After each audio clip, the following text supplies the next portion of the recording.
Hello class, this is Nidhi and this is lecture number 4 of reproduction in organism. हमने events in sexual reproduction शुरू किए थे जिसमें से हम प्री फर्टिलाइजेशन इवेंट को पढ़ चुके हैं. अब हम मूव करते हैं नेक्स्ट सेक्सुअल इवेंट पे, दैट इज फर्टिलाइजेशन.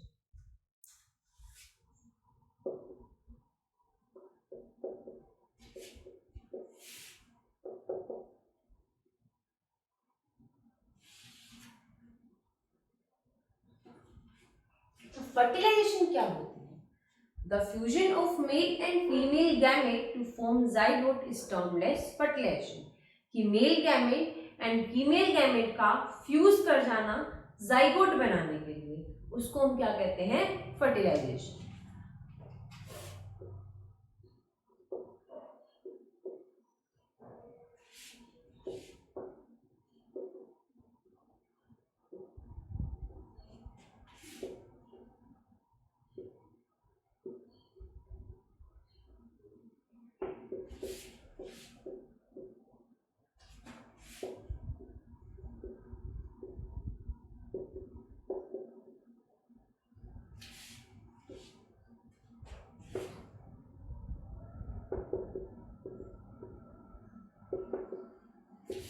फर्टिलाइजेशन को सिंगैमी भी कहा जाता है. अगर आप सिंगैमी पढ़ते हो तो उसका मतलब फर्टिलाइजेशन ही होता है. नेक्स्ट बात करते हैं कि जो फर्टिलाइजेशन होती है ये सेक्सुअल रिप्रोडक्शन का मोस्ट वाइटल या फिर हम कह सकते हैं मोस्ट इंपॉर्टेंट इवेंट होती है.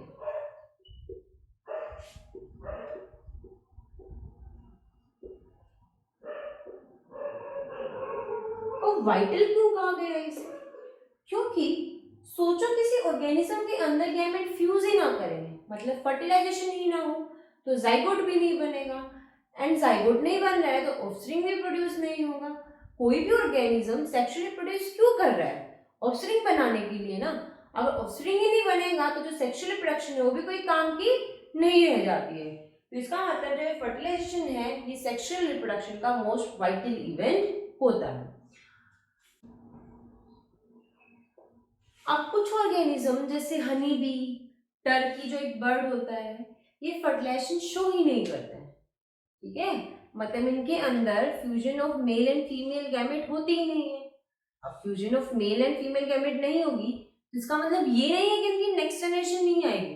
उनकी नेक्स्ट जनरेशन प्रोड्यूस होती है लेकिन बिना फर्टिलाइजेशन के. अब बिना फर्टिलाइजेशन के कैसे प्रोड्यूस होगी?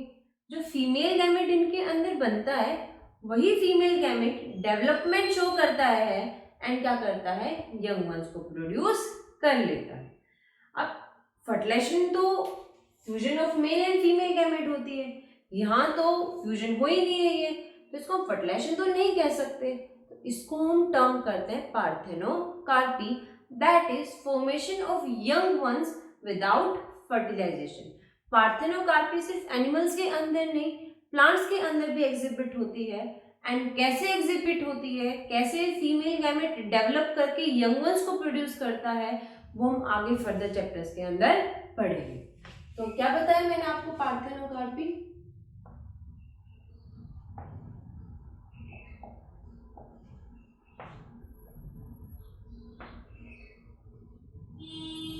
फॉर्मेशन ऑफ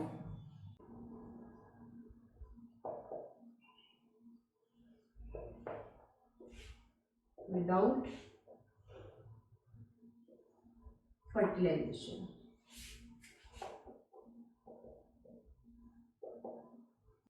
तो कैसे बनेंगे ऑफस्प्रिंग अभी बताया था, बाय डेवलपमेंट ऑफ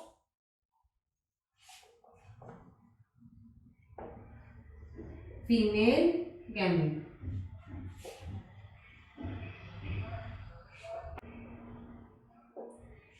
एग्जाम्पल हम इसका लिख सकते हैं हनी बी, टर्की,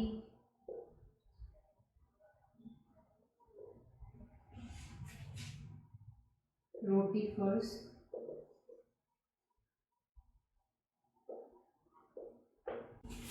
अब फर्टिलाइजेशन को तो आपने पढ़ लिया कि फर्टिलाइजेशन क्या होती है, लेकिन अब आप लोग के माइंड में क्वेश्चन आ रहा होगा कि जो फर्टिलाइजेशन है ये होती कहाँ पर है. ठीक है, तो ये पढ़ने के लिए हमें फर्टिलाइजेशन के दो टाइप्स पढ़ने पड़ेंगे. That is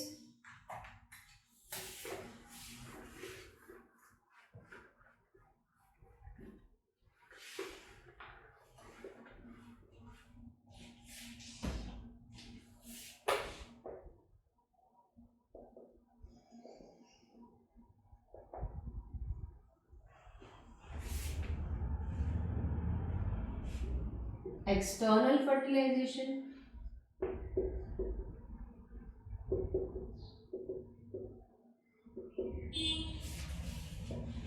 and internal fertilization.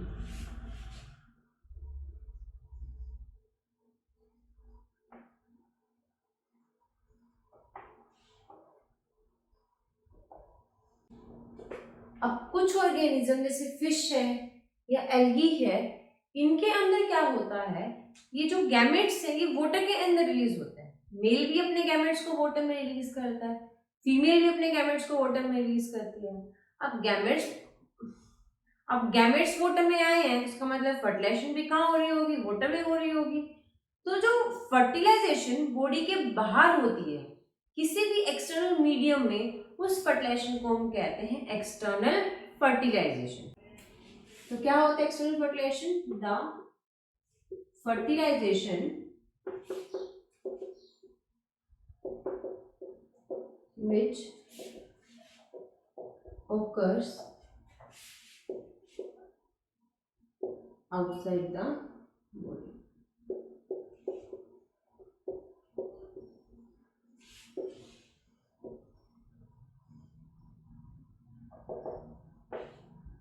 Example क्या हो गया इसके?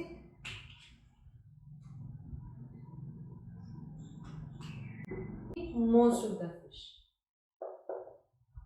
the fish and family. अब इमेजिन करो जो मेल फिश है वो अपने गैमेट्स को बहुत पहले रिलीज कर दे देता फीमेल गैमेट। अब क्या होगा, जैसे फीमेल अपने गैमेट्स को रिलीज करेगी उस टाइम तक तो जो मेल के गैमेट्स हैं वो मर चुके होंगे, मतलब उनकी वायबिलिटी खत्म हो चुकी होगी। वायबिलिटी का मतलब है कि जो मेल एंड फीमेल गैमेट है वो किस टाइम पीरियड तक जिंदा रहते हैं। अब मेल ने तो बहुत पहले रिलीज कर दिए, जब तक फीमेल अपने रिलीज करेगी मेल के खत्म हो चुके होंगे। तो यहाँ पे जो फ्यूजन के चांसेस हैं वो बहुत कम हो गए। ठीक है, कि अगर mail and female gamete different time periods पे अपने गैमेट्स को रिलीज कर रहे हैं तो जो फ्यूजन या फिर फर्टिलाइजेशन के चांसेस हैं वो रिड्यूस हो जाते हैं। तो उन चांसेस को बढ़ाने के लिए ये ऑर्गेनिज्म क्या करते हैं, ये ग्रेट सिंक्रोनी, यहाँ हम कह सकते हैं कोऑर्डिनेशन शो करते हैं अपनी डेवलपमेंट के अंदर, कि दोनों सेम टाइम पीरियड पे डेवलप करते हैं एंड सेम टाइम पीरियड पे अपने गैमेट्स को रिलीज करते हैं। अब सेम टाइम पीरियड पे रिलीज होंगे तभी तो चांसेस होंगे कि उनमें से कुछ गैमेट्स एक दूसरे के साथ क्या कर सके, फ्यूज कर सके। तो जो एक्सटर्नल फर्टिलाइजेशन जो ऑर्गेनिज्म एग्जिबिट करते हैं ये ग्रेट सिंक्रोनी शो करते हैं, क्या करने के लिए, फर्टिलाइजेशन के चांसेस को बढ़ाने के लिए।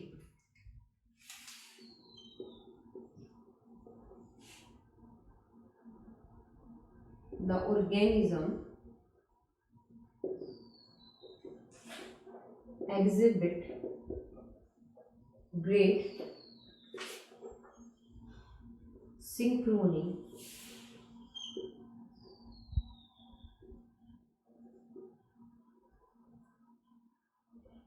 between them to increase the chances of fertilization.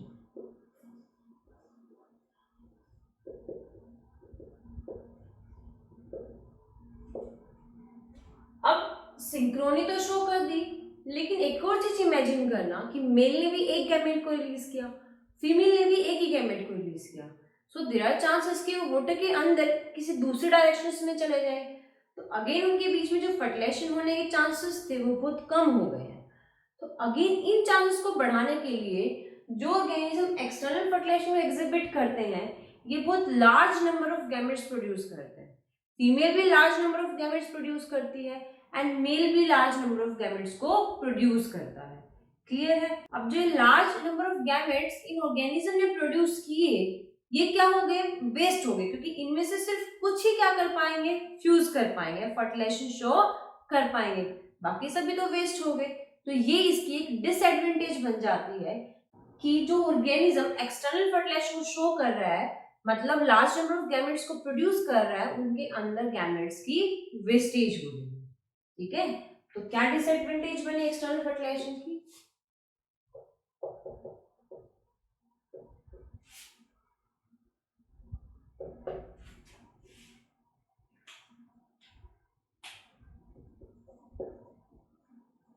Large number of gametes are produced.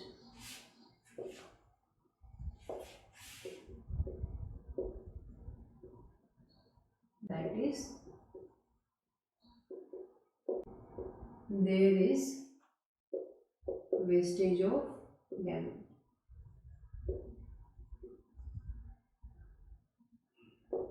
अब जो लार्ज नंबर ऑफ गैमेट्स है प्रोड्यूस हुए हैं, अभी बताया मैंने क्यों प्रोड्यूस होते हैं, इंक्रीज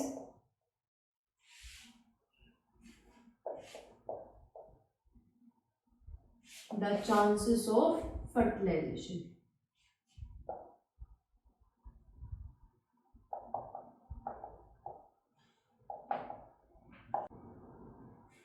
अब फर्टिलाइजेशन तो हो गई, मान लो जो गैमेट्स इन्होंने प्रोड्यूस किए उसमें से कुछ फ्यूज कर एंड जाइगोट बना दे।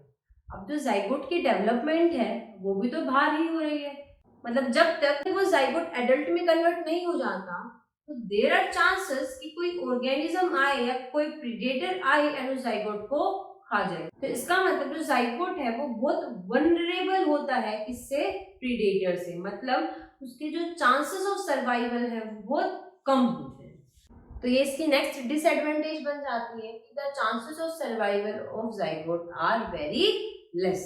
ठीक है, तो इसको हम यहां लिख देते हैं,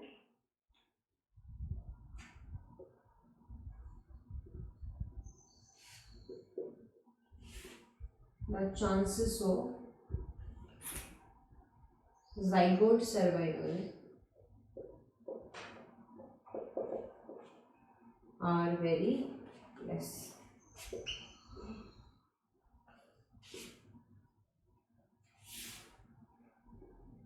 As it is vulnerable to predators.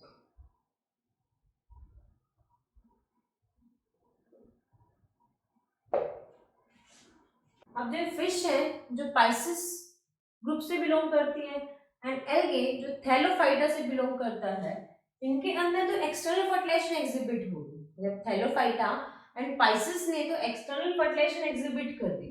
अब जो बाकी के ग्रुप्स हैं वो क्या एग्जिबिट करेंगे, वो करेंगे इंटरनल फर्टिलाइजेशन, मतलब बॉडी के अंदर फ्यूजन होगी मेल एंड फीमेल गैमेट की। क्लियर है?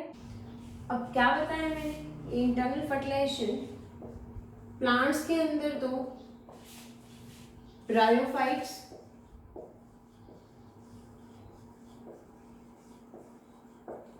टेरिडोफाइट्स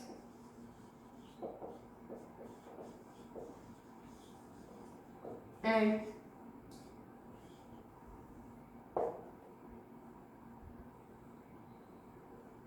जिम्नोस्पर्म्स एंड एंजियोस्पर्म्स के अंदर होती है। एंड एनिमल्स में reptiles, amphibian, birds and mammals के अंदर होती है। तो ये हमारे ग्रुप्स थे जो इंटरनल फर्टिलाइजेशन को एग्जिबिट करते हैं विद सम एक्सेप्शन, मतलब इनके अंदर भी एक्सेप्शन है जो इंटरनल ना शो करके एक्सटर्नल फर्टिलाइजेशन को शो करती है। अब इंटरनल फर्टिलाइजेशन को हम डिफाइन कैसे कर सकते हैं, the fertilisation which occur inside the body of organism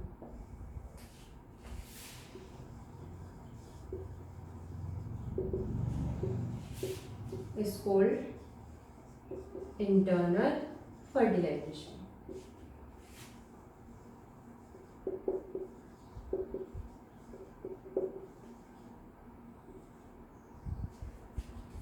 अब ये तो पढ़ लिया आपने इंटरनल फर्टिलाइजेशन क्या होती है, लेकिन प्लांट्स एंड एनिमल्स के अंदर ये होती कैसे है, मतलब जो मेल गैमेट है वो फीमेल गैमेट तक पहुंचता कैसे है। अगर मैं बात करूं एनिमल्स के अंदर,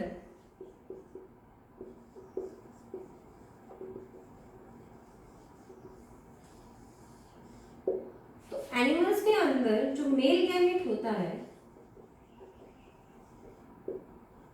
ये मोटाइल होता है, मतलब मूविंग होता है, एंड जो फीमेल गैमेट होता है ये नॉन मोटाइल होता है, मतलब नॉन मूविंग होता है। अगेन जो मेल गैमेट है इनका लार्ज नंबर प्रोड्यूस होता है,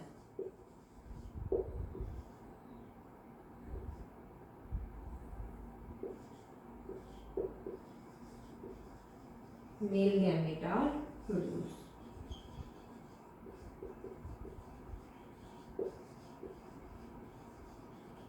क्यों होता है large number produce? To increase the chances of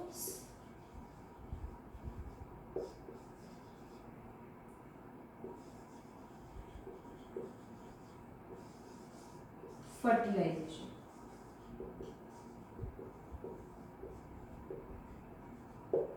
आपके माइंड में एक क्वेश्चन आ रहा होगा कि लार्ज नंबर तो उनके अंदर भी प्रोड्यूस होता है तो जो एक्सटर्नल फर्टिलाइजेशन को एग्जिबिट करते हैं, तो डिफरेंस क्या आ गया इन दोनों के बीच में।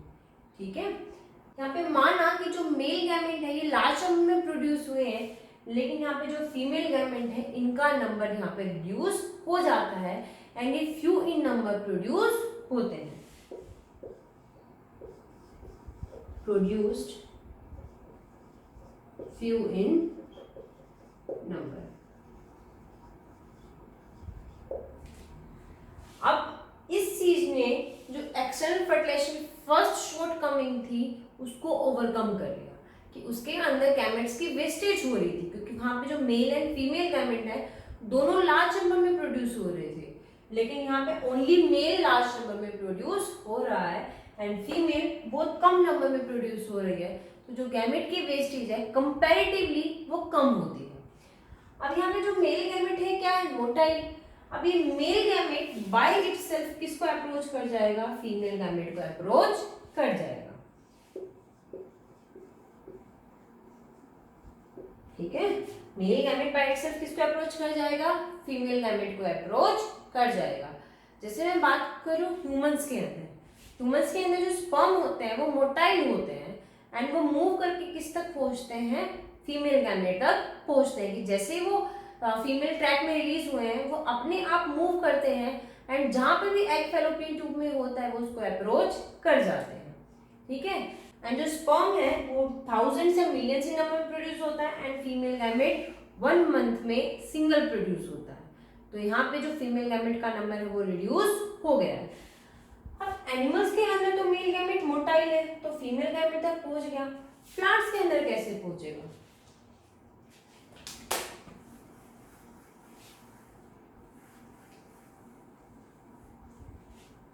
जब मैं बात करती हूँ प्लांट्स की, आप लोगों ने पढ़ा था कि जैसे ही पोलन ग्रेन स्टिग्मा पे आके लैंड करता है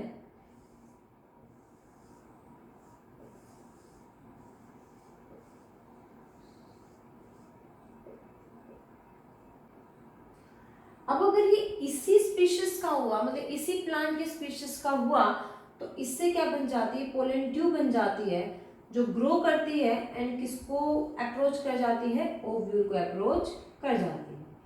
अब ये जो पोलन ग्रेन है ये जो मेल गैमेट्स को कैरी कर रहा था ये किसके अंदर रिलीज कर देगा, पोलन ट्यूब के अंदर रिलीज कर देगा एंड यही पोलन ट्यूब क्या करेगी, मेल गैमेट को एग तक लेकर जाएगी। मतलब प्लांट्स के अंदर जो पोलन ग्रेन होते हैं they are the carrier of male gamete. And जो ये मेल गैमेट है ये होते हैं non motile and reaches female gamete through pollen tube.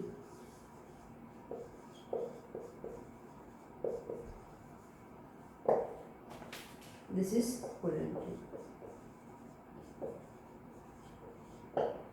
ठीक है, तो ये हमने पढ़ लिया फर्टिलाइजेशन क्या होती है एंड कहाँ होती है एंड कैसे होती है। ठीक है, आपने दो पढ़े कि एक्सटर्नल एंड इंटरनल होती है। एक्सटर्नल में बॉडी के बाहर होती है, इंटरनल में बॉडी के अंदर होती है। देन आपने पढ़ा कि इंटरनल के अंदर एनिमल एंड प्लांट्स के अंदर जो मेल गैमेट है वो कैसे फीमेल गैमेट को अप्रोच करता है। इसी के साथ हमारा सेकेंड सेक्सुअल इवेंट खत्म हो गया, दैट इज फर्टिलाइजेशन। कल हम करेंगे next sexual event, that is post fertilisation event. That's all for today.